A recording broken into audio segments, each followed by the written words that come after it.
बच्चों, पिछली बार मैंने आपको शब्द के भेद बताए थे, अर्थ के आधार पर और उत्पत्ति के आधार पर। आज मैं आपको रचना के आधार पर शब्दों के भेद बताऊंगी। रचना के आधार पर शब्द तीन प्रकार के हैं। कौन कौन से हैं? रूढ़ शब्द, यौगिक शब्द और योग रूढ़ शब्द।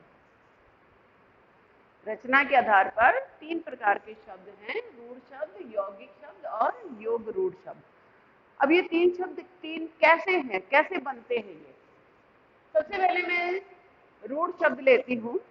रूढ़ शब्द क्या होते हैं कि किसी सामान्य अर्थ का बोध कराने वाले शब्द, जिनके अगर हम टुकड़े करते हैं तो उनका कोई अर्थ नहीं निकलता है। टुकड़े करने पर उनका कोई भी अर्थ नहीं निकलता है उन टुकड़ों का, तो वो रूढ़ शब्द कहलाते हैं। पहले इसकी परिभाषा लिख लो, उसके बाद फिर मैं उदाहरण बताऊंगी। किसी सामान्य अर्थ का बोध कराने वाले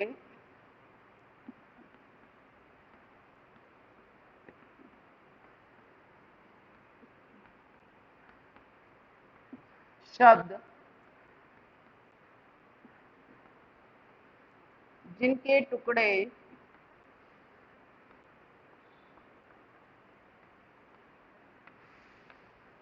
करने पर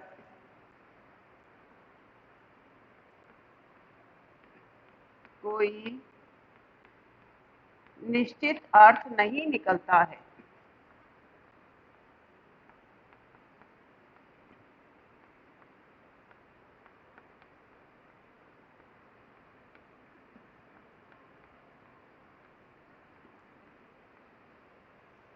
वो रूढ़ शब्द कहलाते हैं।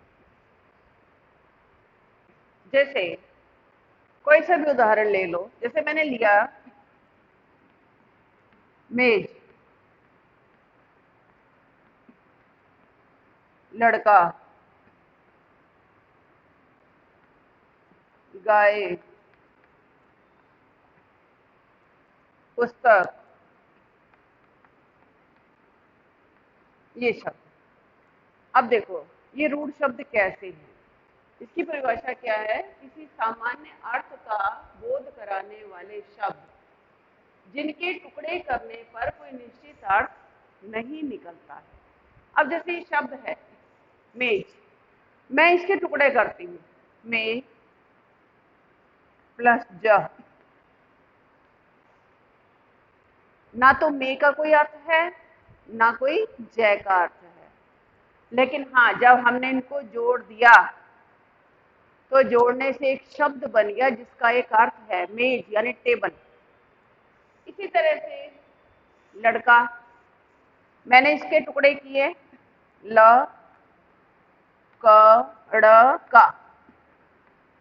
अब इनका कोई निश्चित अर्थ निकल रहा है? ल का कोई अर्थ नहीं, ड़ का कोई अर्थ नहीं, का कोई अलग से अर्थ नहीं है। लेकिन हाँ, जब शब्द बन गया तो शब्द से एक सामान्य अर्थ का बोध हुआ, लड़का। इसी तरह से ये गाय है, पुस्तक है, जिनको तोड़ने पर, टुकड़े करने पर जिनका टुकड़ों का कोई अलग से अर्थ नहीं निकलता है, वो शब्द क्या कहलाते हैं? वो रूढ़ शब्द कहलाते हैं। इसकी परिभाषा लिख लो।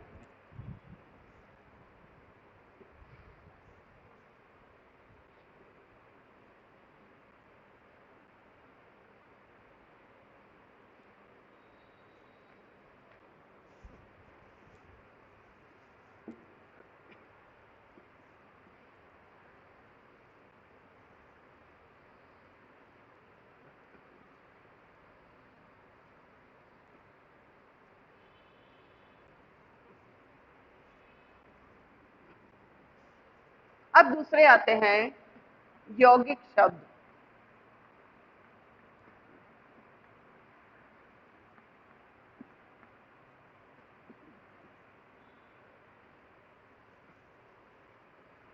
जो शब्द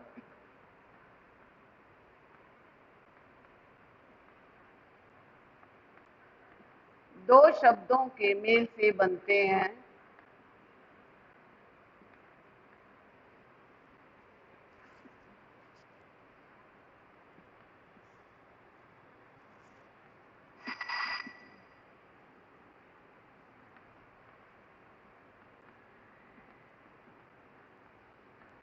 और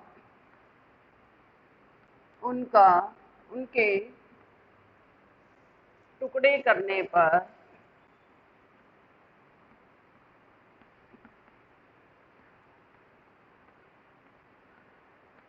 कोई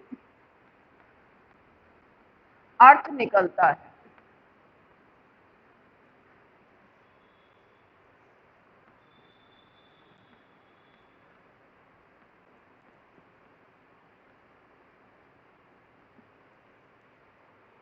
रूढ़ शब्द कौन से हैं? रूढ़ शब्द वो शब्द हैं जिनके टुकड़े करने पर उनका कोई अर्थ नहीं निकलता है। यौगिक शब्द दो शब्दों के मेल से बनते हैं और उन दोनों शब्दों को अलग कर देने से उनका कोई अर्थ निकलता है। जैसे मैं एक उदाहरण लेती हूँ, पाठशाला।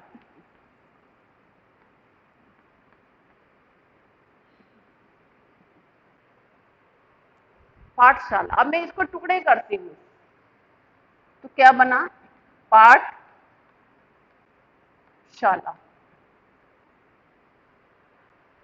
पाठशाला यानी जो पढ़ाई का, शाला यानी स्थान, जो पढ़ाई का स्थान है, जहाँ बच्चे पढ़ने के लिए जाते हैं जिस स्थान पर, उसको एक शब्द में क्या बोलते हैं?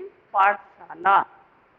शब्द एक है, लेकिन जब हमने इसके टुकड़े किए शब्द के, तो दो शब्दों से बना है ये। तो दो शब्द हैं, पाठ और शाला। तो यहाँ पर दोनों के अलग अलग अर्थ निकल रहे हैं। दूसरा है जैसे प्रधानमंत्री।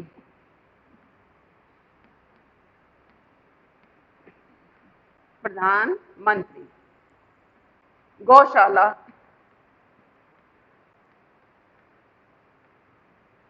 ये एक पर्टिकुलर नाम है। जैसे प्रधानमंत्री, हमने इसको तोड़ा तो क्या बना? प्रधान पद मंत्री। वो मंत्री जो क्या है? प्रधान है, जो नेता है, जो सबसे बड़ा है। तो उसको एक शब्द में हमने कह दिया कि प्रधान मंत्री। इसी तरह से गौशाला। गौशाला क्या है? गौ प्लस शाला। शाला यानी स्थान, गौ यानी गाय, गायों का स्थान जहां गायों को रखा जाता है, उसको एक शब्द में कह दिया जाता है क्या? गौशाला। तो ये तो हो गए यौगिक शब्द। अब तीसरे आते हैं योग रूढ़ शब्द। आप इनको उतार लो।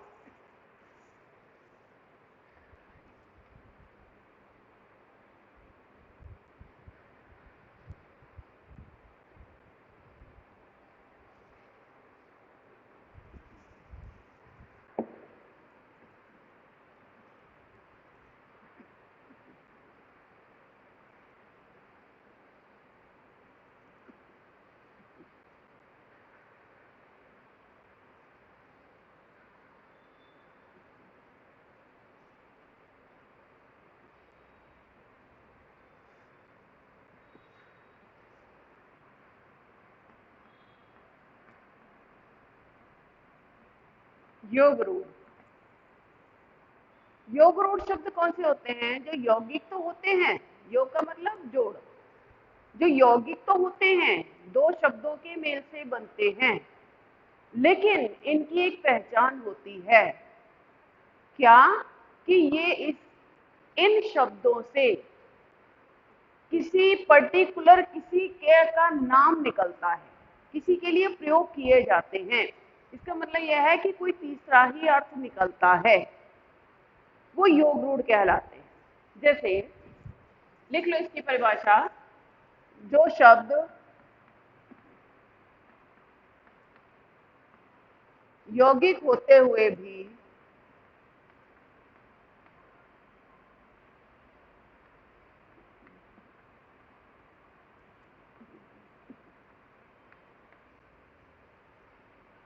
रूढ़ होते हैं।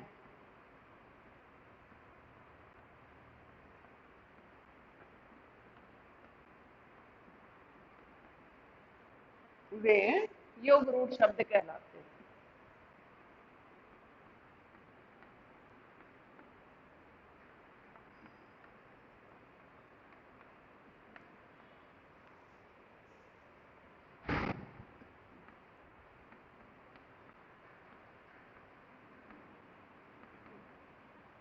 जैसे देखो, मैं एक शब्द लेती हूँ, पंकज, जलज,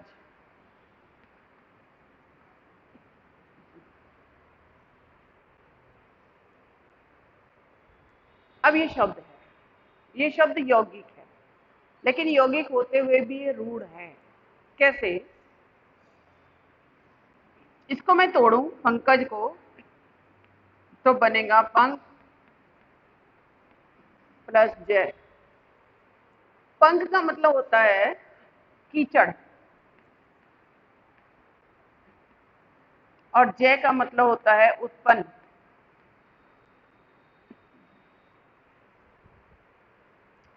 अब कीचड़ में उत्पन्न, पंकज किसको कहते हैं? कमल को कहते हैं, कमल का पर्यायवाची है पंकज।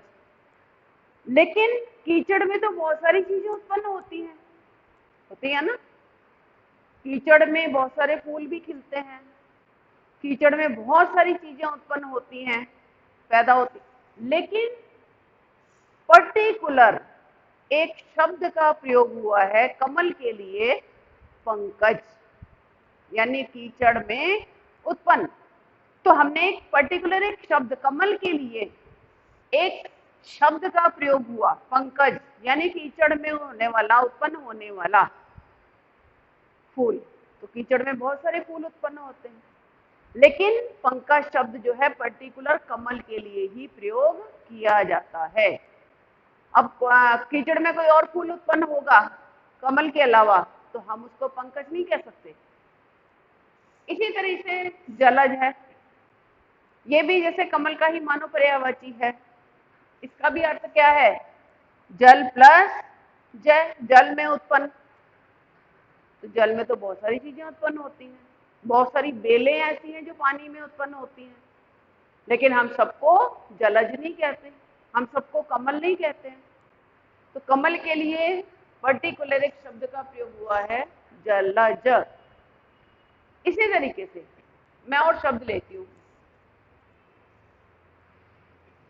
इसकी एक पहचान और भी है। क्या है? इसमें जो शब्द दिया होता है वो शब्द का कोई तीसरा ही अर्थ निकलता है।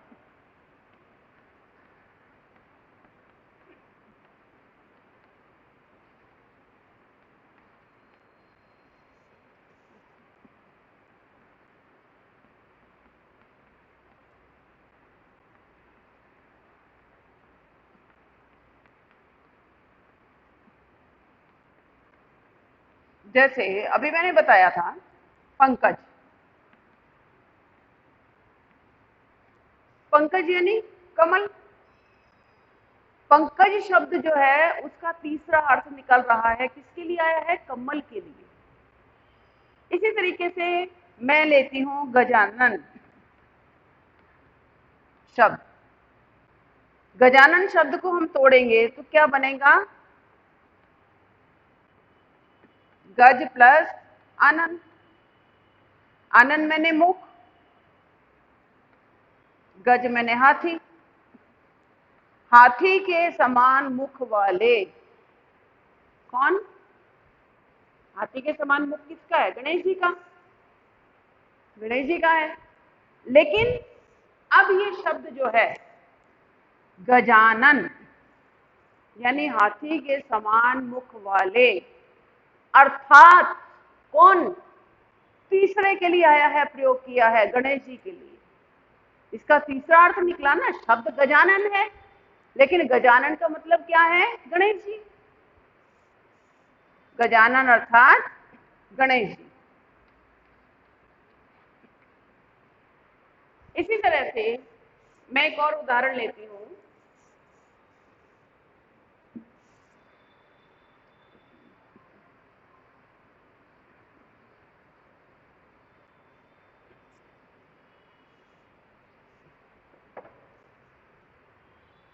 गजानन शब्द हो गया। चलो मैं पीतांबर लेती हूँ। पीतांबर, लंबोदर, चक्रपाणी,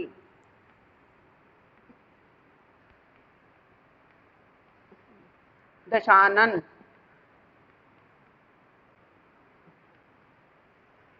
अब ये उदाहरण। अब जैसे पीला, पीतांबर किसके लिए आता है? पीतांबर यानी पीत यानी पीला, पीत अंबर।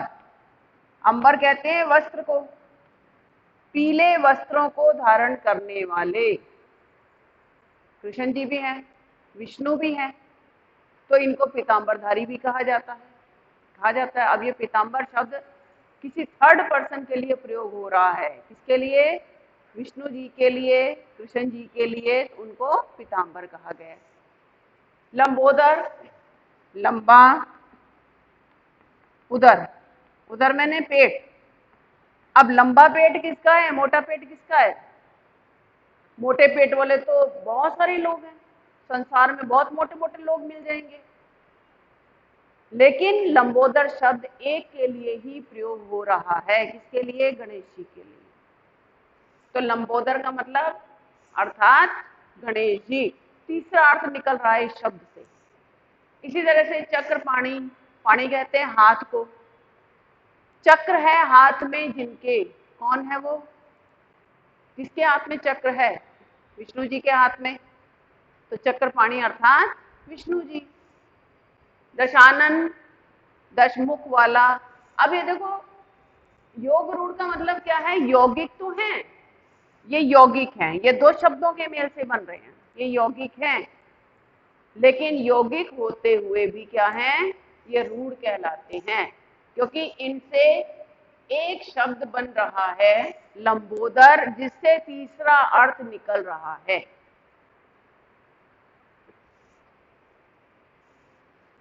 अब ये उदर शब्द, चलो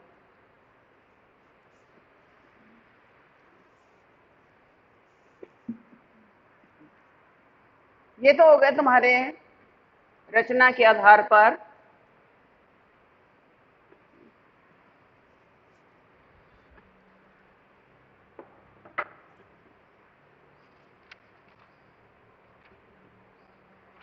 अब तुम्हारा आता है प्रयोग के आधार पर।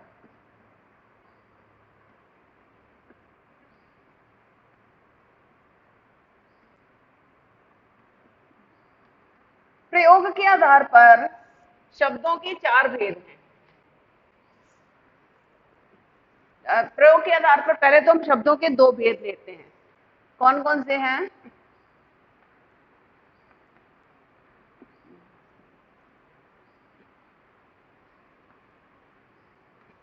पहला है विकारी शब्द और दूसरा है अविकारी शब्द।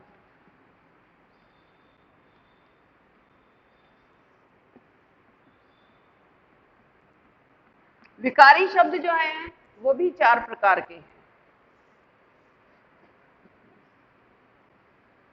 कौन कौन से हैं?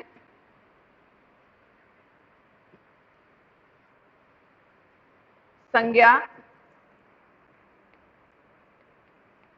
सर्वनाम, क्रिया और विशेषण। ये चार क्यों हैं? क्योंकि चार ऐसे हैं, संज्ञा, सर्वनाम, क्रिया, विशेषण, जो वाक्य के आधार पर जिनमें परिवर्तन हो जाता है, जिनमें विकार उत्पन्न होता है। इसमें मैं जब आगे जब इसके बारे में पढ़ाऊंगी तो आपको समझ में आ जाएगा। उसी तरह से अविकारी शब्द हैं, ये भी चार प्रकार के हैं।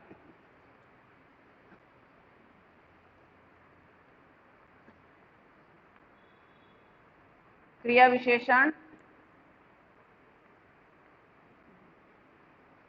संबंध बोधक,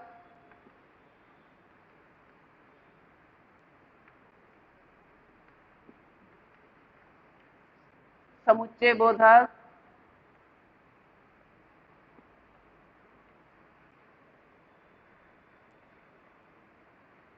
और चौथा है विस्मयादि बोधक।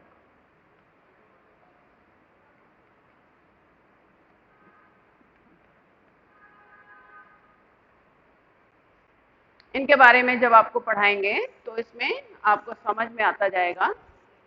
ये उतार लो।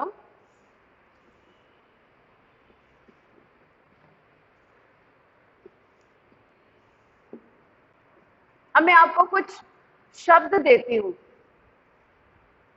आपको उन शब्दों के बारे में लिखना है कि ये शब्द कौन से हैं, रूढ़ हैं, यौगिक हैं या योग रूढ़ शब्द हैं। इनकी पहचान करनी है शब्दों की। जैसे गाय, कक्षा,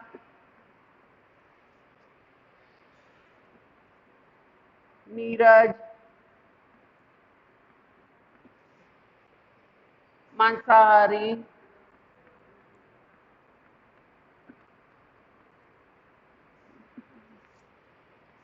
जल,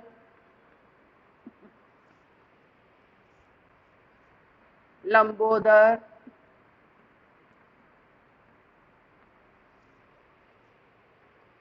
दीवार,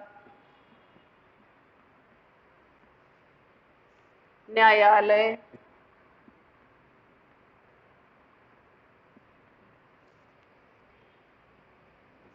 गिरिधर,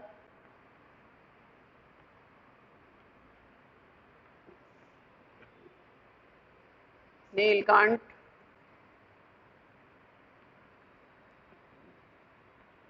और गाड़ीवान।